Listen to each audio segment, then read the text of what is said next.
Olá pessoal, tudo bem com vocês? Hoje nesse vídeo eu quero falar um pouco sobre esse livro chamado História de uma Família, que é um livro que veio no kit do mês de junho da minha biblioteca católica. Se você ainda não conhece esse clube do livro, acesse o link que eu vou deixar aqui na descrição. Lá você também poderá assinar caso tenha interesse de ser um assinante do clube. Com esse livro nós podemos conhecer a história de Zélia e Luiz Martin, que se uniram em matrimônio e que a partir do dia 18 de outubro de 2015 puderam ser chamados por todos de Santa Zélia e São Luís. Eles foram os pais de Santa Teresinha do Menino Jesus e também de outras mulheres que decidiram entrar para o Carmelo e trilhar um caminho de santidade. Então, como nós podemos ver ao ler essa história, eles trilharam um caminho de santidade realmente. Eles formaram uma família de Deus e para Deus, porque o objetivo deles não era senão outro de dar filhos para o Senhor e de povoar o céu. E por meio dessa obra nós podemos compreender isso, de que forma Santa Zélia e São Luís se uniram em matrimônio e através desse sacramento puderam se santificar e também santificar os seus filhos. E nós podemos perceber a importância fundamental que tem o matrimônio. É possível perceber que o matrimônio é tão importante, se não mais importante, que as outras vocações, a vocação sacerdotal e a vocação à vida religiosa. Hoje quase não se fala em vocação matrimonial, mas o matrimônio é uma vocação. Hoje se pensa que só se pode surgir santos, que foram padres, bispos, freiras, carmelitas, mas Santa Zélia e São Luís mostram que também é possível santificar-se através do matrimônio, que aliás é o berço de todas as outras vocações. É do matrimônio que surgem as outras vocações, que surgem os sacerdotes e também as irmãs religiosas. Aqui na contracapa do livro fala: eles viriam a demonstrar que a vida conjugal não é o cabo das tormentas onde vem naufragar toda a dedicação e todo o desejo de santidade, mas o ponto de partida para uma ascensão mais ardente, porque é feita de companhia. E nesse livro nós podemos entender de que forma isso aconteceu com detalhes. Santa Zélia e São Luís, eles se casaram muito rapidamente. Eles se conheceram, se apaixonaram à primeira vista, digamos assim, e 3 meses depois eles já se casaram.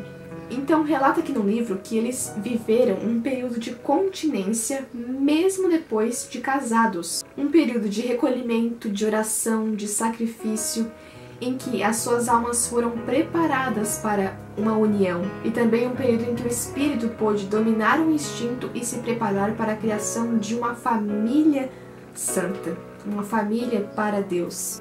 E assim, após esse período de continência, eles puderam dar filhos para o Senhor, para a maior glória de Deus. Santa Zélia dizia: logo que tivemos filhos, as nossas ideias mudaram um pouco.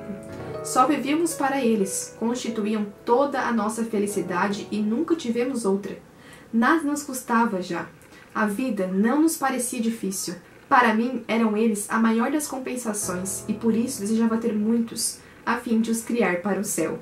E o contraste dessa família, que nós podemos chamar de uma família ideal, é tão grande com as famílias que existem hoje, que é quase que inexpressável. É um contraste muito contrastante de fato. Hoje se vê que os pais, eles não querem mais educar os seus filhos.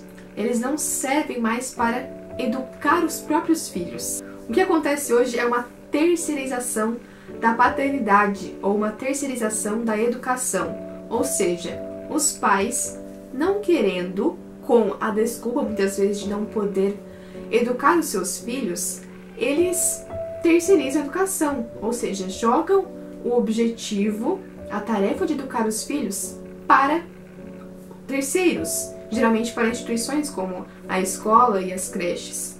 Então já não se educa mais os próprios filhos. E a educação agora é uma tarefa do Estado.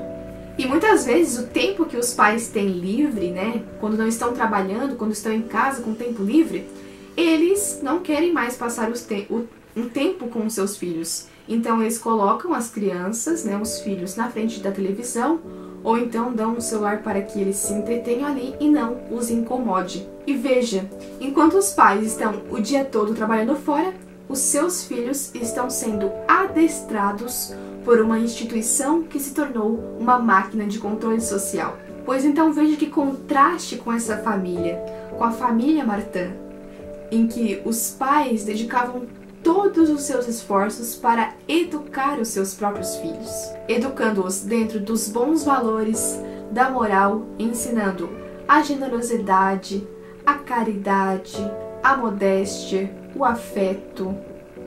Eram duros e firmes sem levantar a voz, e eram afetuosos sem se permitirem criar filhos mimados. Usavam uma linguagem cuidadosa e cuidavam para que os seus filhos não caíssem na vanglória.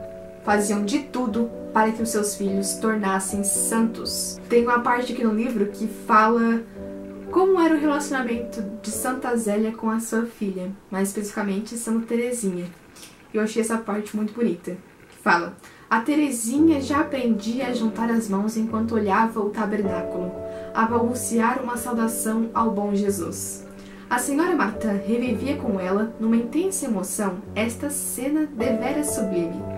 A mãe, inclinada sobre a filha, abraçando-a, apertando-a assim, para a levar para Deus de uma vez, como se quisesse infundir a sua alma na alma da filha e mergulhar esta no seio de Deus. A caridade era a alma deste lar onde floresceu o amor verdadeiro.